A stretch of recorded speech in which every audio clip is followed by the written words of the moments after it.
Le monde entier était à Paris pour célébrer l'innovation et les nouvelles technologies. Une dizaine de start-up algériennes étaient présentes.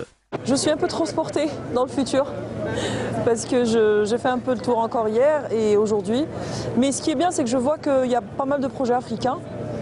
Et ça, c'est très encourageant et ça fait chaud au cœur. Alors là, tout à l'heure, j'étais en train de parler avec une start-up africaine. Vraiment, les échanges sont très intéressants. Et je pense que l'Algérie devrait s'ouvrir un peu plus aux voisins africains et créer plus d'échanges, de synergies et de collaboration. Justement, Koufa fait partie de ces start-up algériennes implantées dans le continent africain. Elle permet aux producteurs de larges produits de consommation d'améliorer leur distribution. Koufa, c'est une start-up africaine basée en Algérie. Notre job est de collecter de la data sur les réseaux de retail non structurés africains, le réseau des petites boutiques.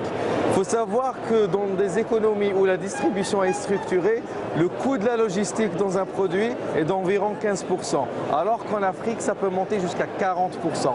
C'est un sujet pour les marques, mais aussi pour les gouvernements, parce qu'elles voient une bonne partie du pouvoir d'achat de leurs citoyens absorbé par cette inefficacité. Alors pour motiver les startups algériens, les organisateurs ont invité Karim Oumnia, le CEO de Digitsoul, ces chaussures connectées qui s'arrachent partout dans le monde. Après le succès phénoménal qu'il a eu en France, il est parti conquérir le monde et cela commence par les États-Unis. Regardez. Nous sommes en train de déployer le premier microprocesseur dans une chaussure qui va permettre de transformer toutes les chaussures du monde entier, donc toutes les marques, en smart shoes. Donc pour nous, on devient un peu le Intel de la chaussure. Les plus grandes fortunes de ces 20 dernières années sont des fortunes digitales, les GAFA ou en Chine ou aux États-Unis. Et nous avons, nous, la chance d'avoir un peuple jeune avec une formation de bon niveau, même si elle a chuté ces 20 dernières années, elle reste une formation de bon niveau, mais qu'on n'a jamais su montrer au monde et c'est absolument incroyable. Donc je suis ravi qu'enfin une initiative et un pavillon algérien soit à Vivatech. Intelligence artificielle, applications éducatives, les participants algériens ont brillé par leur innovation et la diversité de leurs solutions. Être présent ici nous donne la possibilité de, premièrement, évaluer le niveau de la start-up algérienne. Il faut dire qu'il faut vraiment beaucoup travailler, beaucoup plus. Aussi de voir des partenariats, bien sûr, et d'échanger les idées avec d'autres start-up. La première participation officielle de l'Algérie a permis aux start-up algériennes de se faire connaître, de démarcher des clients, de trouver des sources de financement, des start-up innovantes décidées à conquérir le monde.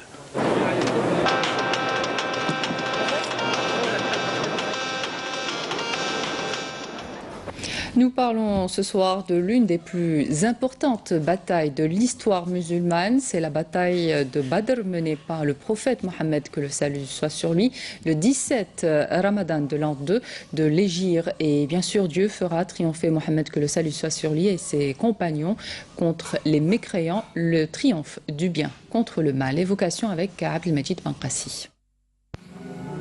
La bataille de Badr, du nom d'une vallée située entre la Mecque et Médine, est la première bataille décisive pour les musulmans. Une bataille qui marque aussi le début des confrontations armées entre les croyants et les polythéistes mécois. Une bataille qui a eu lieu un vendredi 17 Ramadan de l'an 2 de l'Hégire, soit le 13 mars 624 de l'ère chrétienne. Une page de l'histoire est ouverte ce jour-là. Et l'islam part raconter de cette date à la conquête du monde.